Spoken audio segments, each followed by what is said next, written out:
Students, I am Gunjan Tandon. Welcome back to my channel Gunjan Gurukul.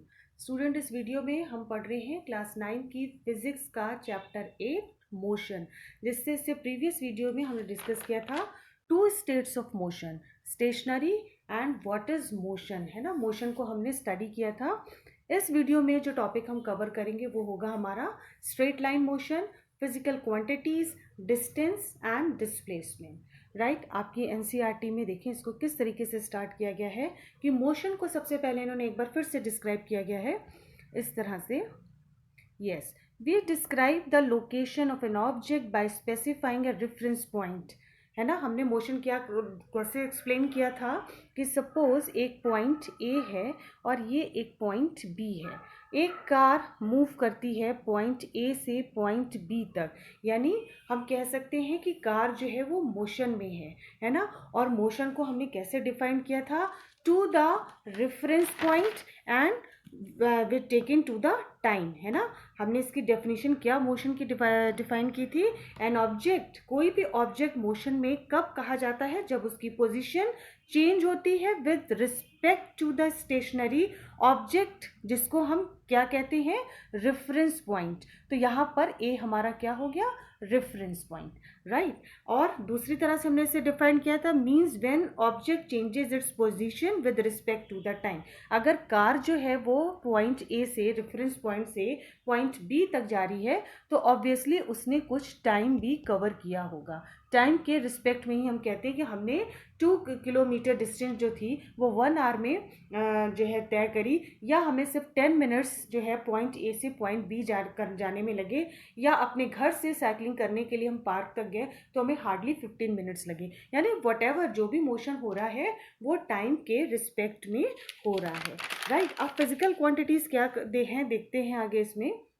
Let us understand this by an example.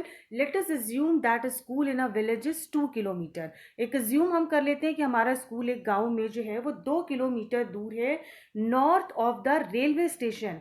गांव में railway station से north में 2 kilometre दूर है हमारा स्कूल, यानी रेलवे स्टेशन यहाँ पे क्या हो गया, reference point. We have specified the position of the school with respect to the railway station, यानी स्कूल की पोजीशन जो है वो किसके रिस्पेक्ट में बताई जा रही है, railway station. In this example, the railway station is the reference point.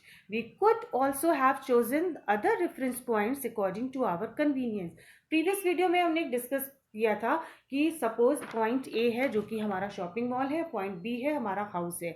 हम शॉपिंग मॉल से हाउस तक जा रहे हैं, राइट। तो शॉपिंग मॉल क्या हो गया, वो हमारा रेफरेंस पॉइंट हो गया जहां से हमने जर्नी स्टार्ट करी, right. Therefore to describe the position of an object we need to specify a reference point called the origin, है ना। यानी जहां से हमारी जर्नी स्टार्ट हो रही है, मोशन स्टार्ट कर रहे हैं, वो रेफरेंस पॉइंट हमारा क्या कहलाता है, ओरिजिन, है ना। तो पॉइंट ए इसमें क्या था, इस वाले एग्जांपल में जो रेफरेंस पॉइंट, जो ओरिजिन था वो क्या था, रेलवे स्टेशन। क्लियर। तो मोशन में जब भी हम बात करते हैं तो रेफरेंस पॉइंट एंड टाइम के रिस्पेक्ट में बात करते हैं।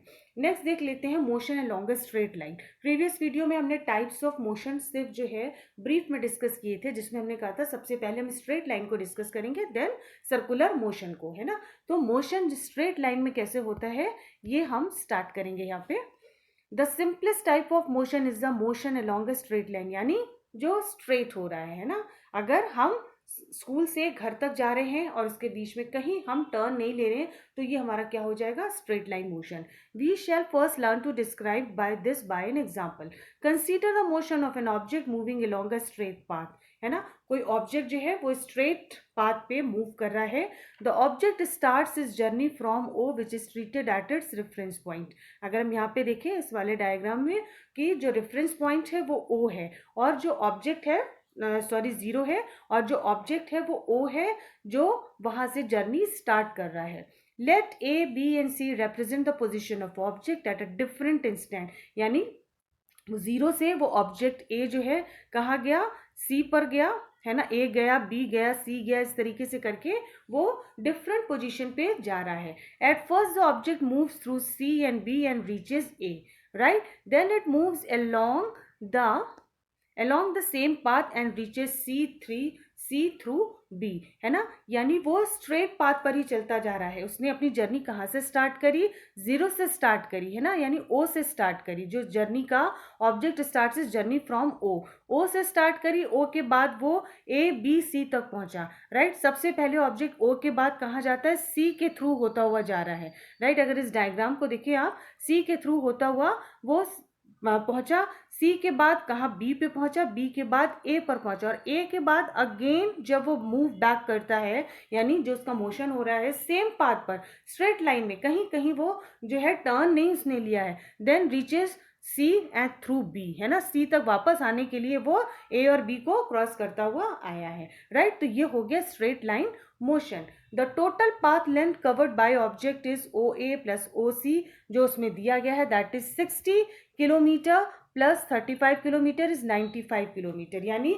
जो उसने टोटल डिस्टेंस कवर किया वो क्या हो गया यहाँ पे, 95 किलोमीटर, है ना, 95 kilometre. There to describe distance we need to specify only numerical value, not the direction of the motion, है ना। जब भी हम मोशन की बात करते हैं, यानी जो डिस्टेंस को जब हम डिफाइन करते हैं, यानी उससे किसने डिस्टेंस कवर करी, 95 किलोमीटर, और डिस्टेंस को स्पेसिफाई करने के लिए एक न्यूमेरिकल वैल्यू की जरूरत होती है। डायरेक्शन की बात हम डिस्टेंस में नहीं करते हैं, डिस्टेंस जो है वो पाथ डिपेंडेंट है। There are certain quantities which are described by specify only their numerical values, है ना। अब देखिए यहाँ पर जो हमें टॉपिक कवर करना है वो है हमारा क्वांटिटीज, फिजिकल क्वांटिटीज, यानी all those quantities which can be measured, है ना। वो सारी क्वांटिटीज जो मेजर की जा सकती हैं वो हमारी फिजिकल क्वांटिटीज होती हैं, right. The numerical value of physical quantity is its magnitude, और जो फिजिकल क्वांटिटी जो है उसकी न्यूमेरिकल वैल्यू क्या होती है भाई, मैग्नीट्यूड, है ना, यानी उसका साइज, उसकी लेंथ, है ना। इस तरीके से जब हम बात करते हैं तो उसको हम उसका मैग्नीट्यूड कहते हैं फिजिकल क्वांटिटी का, राइट। तो यहाँ पर हमारा टर्म स्टार्ट हो जाता है फिजिकल क्वांटिटीज, और फिजिकल क्वांटिटीज क्या होती हैं, और those quantities which can be measured. For example हम length, right, mass, time and temperature, force, pressure etcetera, है ना, और वर्क भी, जितनी चीजें हैं ये जिन्हें हम मेजर कर सकते हैं, length, mass, time, temperature, pressure, work etcetera, ये सारी चीजें जो होती हैं क्या होती हैं, फिजिकल क्वांटिटीज होती हैं। अब फिजिकल क्वांटिटीज को हम पहले थोड़ा सा यहाँ पर डिटेल में समझ लेते हैं कि these are of two types. One is scalar quantity, right, scalar quantity and vector quantity. Clear, ये आप नोट करते जाइएगा यहाँ पे, scalar quantity and vector quantity. थोड़ा सा यहाँ पर इसको बहुत ज़्यादा डिफाइन नहीं किया गया आपकी बुक में, लेकिन for your knowledge I think you should take the screenshot. Scalar quantity and vector quantities जो कौन कौन सी होती हैं, these are two types of physical quantities, है ना। अब फिजिकल क्वांटिटीज क्या होती है, फिजिकल क्वांटिटीज में अगर हम स्केलर क्वांटिटीज को पहले देखें तो स्केलर क्वांटिटीज को, these are not dependent on direction, यानी ये जो है डायरेक्शन पर डिपेंड नहीं करती है, नॉट डिपेंडेंट ऑन डायरेक्शन, है ना, and can be described only by its magnitude, है ना। अगर हमें किसी स्केल की लेंथ लेनी है या किसी रिबन की लेंथ लेनी है तो हम उसको बोलेंगे 10 मीटर है, या फिर हमें कहीं कोई डिस्टेंस ट्रैवल जो है मेजर करनी तो हम किलोमीटर्स में बात करेंगे।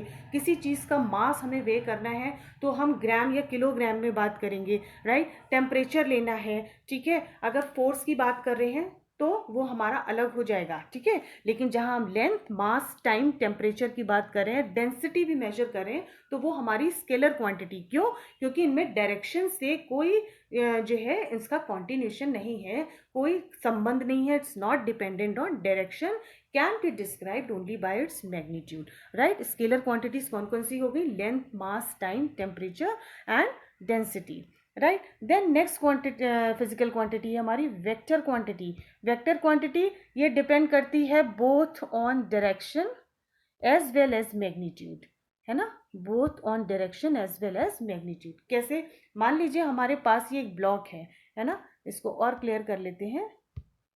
ये देखिए, मान लीजिए हमारे पास कोई एक ब्लॉक है जिसका जो मास है, जिसका वेट है वो कितना है, 10 न्यूटन है ना, जिसका मास जो है वो 2 kg है, सॉरी, है ना। ये एक हमारा ब्लॉक है और इसका वेट कितना है 2 kg, और ये एक बॉय है जिसको हमने बोला है इसको जो है तुम फोर्स लगाओ, इसको जो है ईस्ट डायरेक्शन की टूवर्ड जो है इसको लेके जाओ, मूव करो, है ना, मूव करो इसको ईस्ट डायरेक्शन की टूवर्ड। तो यहाँ पे क्या हो गया, ये बॉय जो है वो फोर्स लगा रहा है 2 न्यूटन का, है ना, 2 न्यूटन का फोर्स इस पर लग रहा है, और हम बात कर रहे हैं उसको टूवर्ड्स द ईस्ट मूव करने के लिए। मोशन तो हो रहा है, लेकिन मोशन के साथ साथ जो है यहाँ पे किसकी बात हो रही है, डायरेक्शन की भी, है ना, मैग्नीट्यूड के साथ साथ डायरेक्शन की भी बात हो रही है। तो वेक्टर क्वांटिटी हमारी यहाँ पे क्या हो गई, फोर्स, है ना, फोर्स जो हो गई वेक्टर क्वांटिटी, और इसको हम डिनोट करते हैं, जो भी हमारी ये एफ से हम इसको डिनोट करते हैं और उसके ऊपर एक एरो लगाते हैं। ये एरो जो है वो वेक्टर साइन को शो करता है, राइट। तो यहाँ पे जो हमारी वेक्टर क्वांटिटी है वो क्या हो गई, फोर्स, और उसके ऊपर जब हम एरो लगाकर ऐसे इसे शो करेंगे तो इसको हम वेक्टर बोलेंगे। Vector quantity always dependent on direction as well as magnitude, while scalar quantities which are not dependent on direction only dependent on magnitude, right। अब जैसे हम वेक्टर क्वांटिटी का एक एग्जांपल और ले लें, अगर हम किसी बॉटल को ओपन करने के लिए उसको एंटी क्लॉकवाइज अगर फोर्स अप्लाई करते हैं तो बॉटल हमारी इजीली ओपन हो जाएगी। लेकिन जैसे हम इसे क्लॉकवाइज फोर्स लगाकर बंद उसको कोशिश करेंगे, क्लॉकवाइज फोर्स लगा रहे हैं, तो वो और जो है टाइट होता जाएगा, उसका कैप खुलेगा नहीं, राइट। तो यानी हम जो है एंटी क्लॉकवाइज डायरेक्शन की बात कर रहे हैं, डायरेक्शन के रिस्पेक्ट में जो है हम फोर्स अप्लाई कर रहे हैं, तो यहाँ पे फोर्स जो है वो हमारा क्या हो गया, वेक्टर क्वांटिटी। तो यहाँ पर हमने फिजिकल क्वांटिटीज देख ली, स्केलर एंड वेक्टर क्वांटिटीज। आगे बढ़ते हैं, यहाँ पे क्या है, from this example can you find out distance of the final position C of the object from the initial position O. जो पहले हमारा एग्जाम्पल लिया था उसमें बात हो रही कि अब क्या डिस्टेंस फाइंड आउट की जा सकती है। The difference will give you the numerical value of the displacement of the object from O to C through A. अब देखो यहाँ पे 2 टर्म और ऐड हो गए हमारे आपकी बुक में, distance, one is distance and another is displacement, है ना। डिस्टेंस और डिस्प्लेसमेंट को क्या आप डिफाइन कर सकते हैं, यही बात हो रही है। ओ टू सी थ्रू ए जो है बात, वहां पर आप डिस्टेंस और डिस्प्लेसमेंट कैसे निकालेंगे। The shortest distance measured from initial to final position of an object is known as the displacement, है ना। डिस्टेंस तो हम अभी देखते हैं, लेकिन यहाँ पर फर्स्ट डिस्प्लेसमेंट को बताया गया है। डिस्प्लेसमेंट क्या हुआ, यानी जहां से हमारी जर्नी स्टार्ट हुई थी, है ना, वो shortest distance which can be measured from initial to final position, है ना। कोई ऑब्जेक्ट, जैसे मान लीजिए वो किसी कार की हम बात कर रहे हैं कि वो ए से स्टार्ट करा, है ना, ए से उसने मूव करा चलना, है ना, ये एक ए पॉइंट है, और वो यहाँ पर आया बी पॉइंट तक, राइट। फिर देन वो सी पॉइंट तक गया, यहाँ से उसने 2 किलोमीटर डिस्टेंस ली, अगेन उसने बी टू सी जाने में 3 किलोमीटर की डिस्टेंस ली, है ना। तो हम क्या कहेंगे कि इसने कार ने कितना, उसका डिस्टेंस कितना हो गया 2 + 3, एंड अगेन सी टू ए वो वापस आया 4 किलोमीटर उसको लगा। तो हमारी डिस्टेंस कवर्ड कितनी हो गई, A to B, B plus B to C and plus C to A. तो 2 + 3 + 4 कितना हो गया, 3 to 5, 5 + 4 9 किलोमीटर।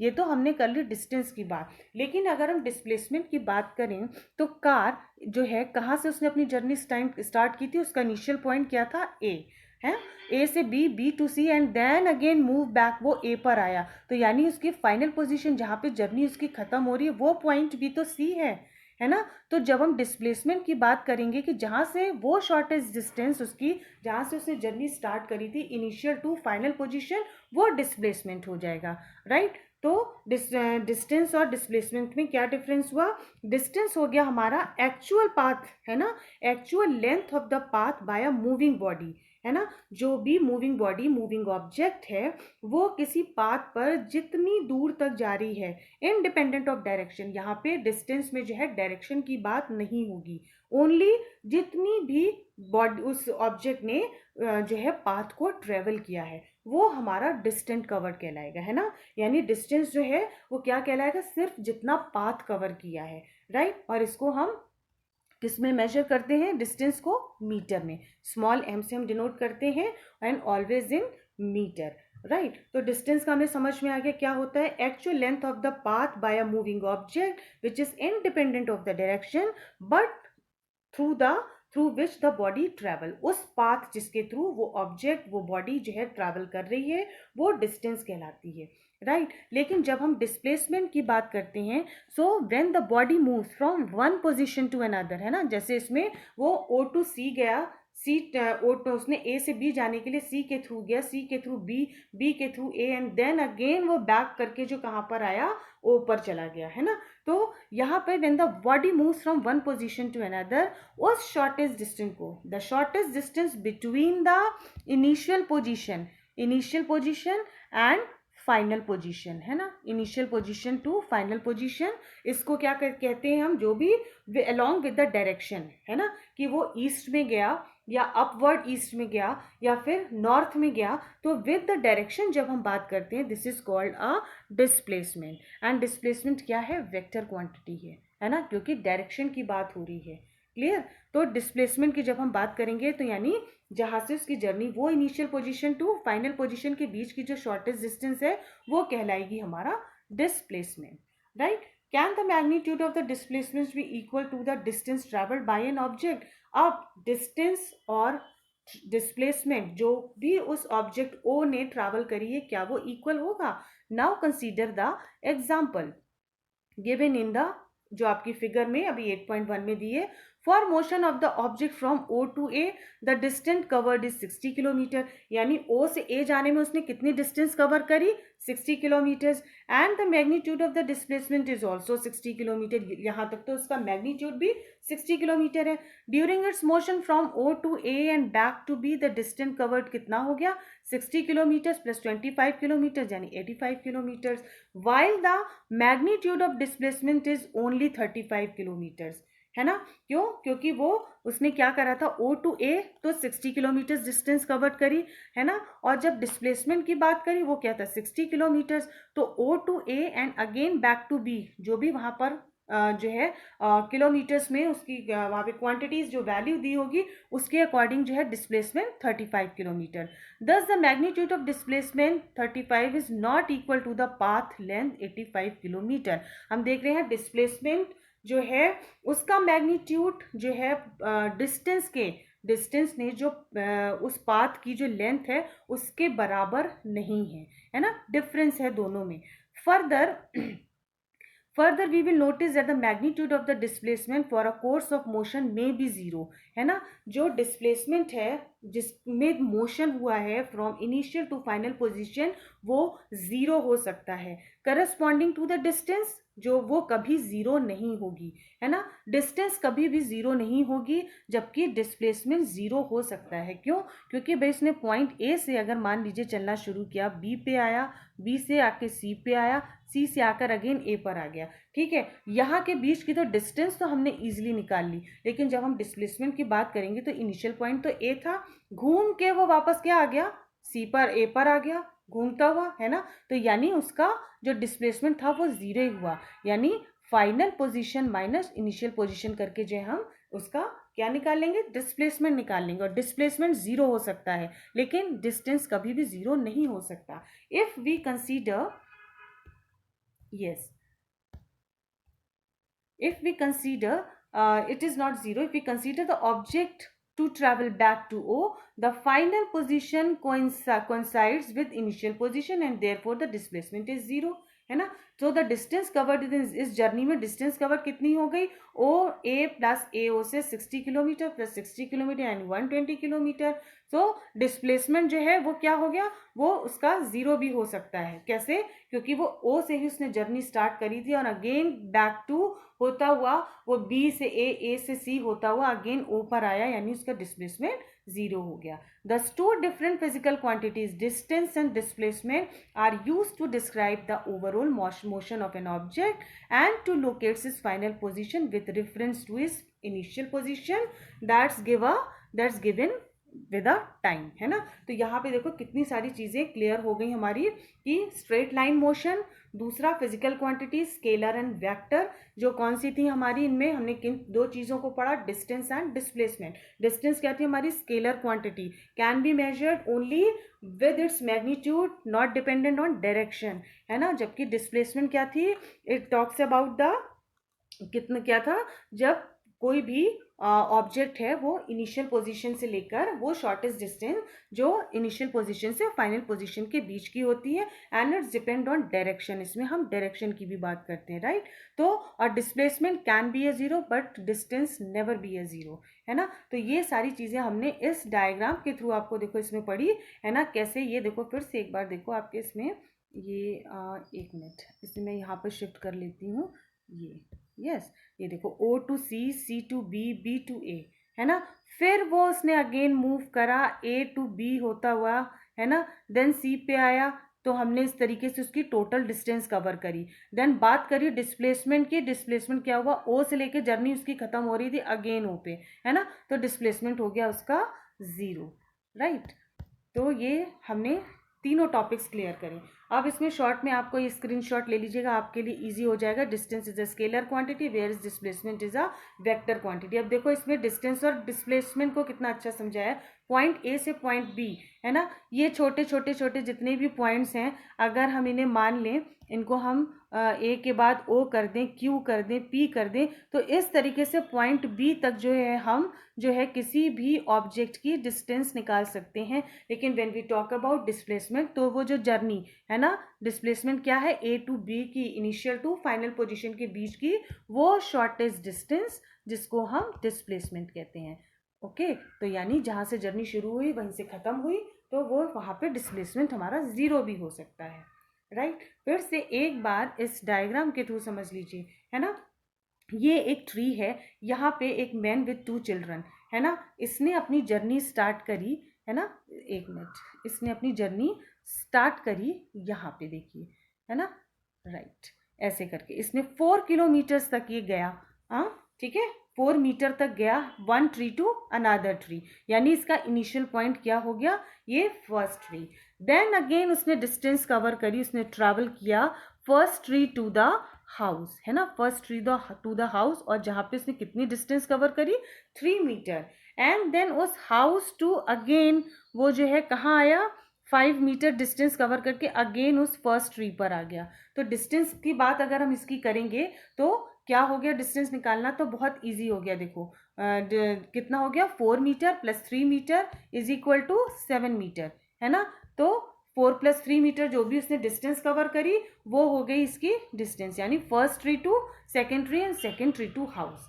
और डिस्प्लेसमेंट को अगर अब हम देखें कि वो ट्री टू अगर डायरेक्ट उस हाउस तक भी गया है ना, तब तो ठीक है कि ये इसका क्या हो गया, इनिशियल पॉइंट, और हाउस क्या हो गया इसका फाइनल पॉइंट। और उसने कितनी डिस्टेंस कवर करी, ये कितना टाइम उसने जो पाथ जो फॉलो करा वो था 5 मीटर का। लेंथ क्या थी पाथ की, 5 मीटर उसने जो है ट्री से हाउस तक जाने में लगा। भाई यहाँ तो ठीक है, लेकिन अगर अगेन वो यहाँ से जाता और यहाँ से वापस ट्री तक आ जाता, इन दैट केस जो है डिस्प्लेसमेंट 0 हो जाता, राइट। इन दैट केस क्या हो जाता, डिस्प्लेसमेंट 0 हो जाता। तो इस तरीके से हम डिस्प्लेसमेंट और डिस्टेंस को मेजर कर सकते हैं, right. So in this video we have covered the topic straight line motion, 2 types of physical quantity scalar and vector, and उसके रिस्पेक्ट में हमने क्या 2 चीज़ें पढ़ी, क्या 2 टॉपिक कवर करें, very important, distance and displacement.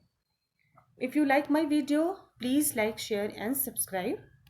Till then, keep watching and keep learning.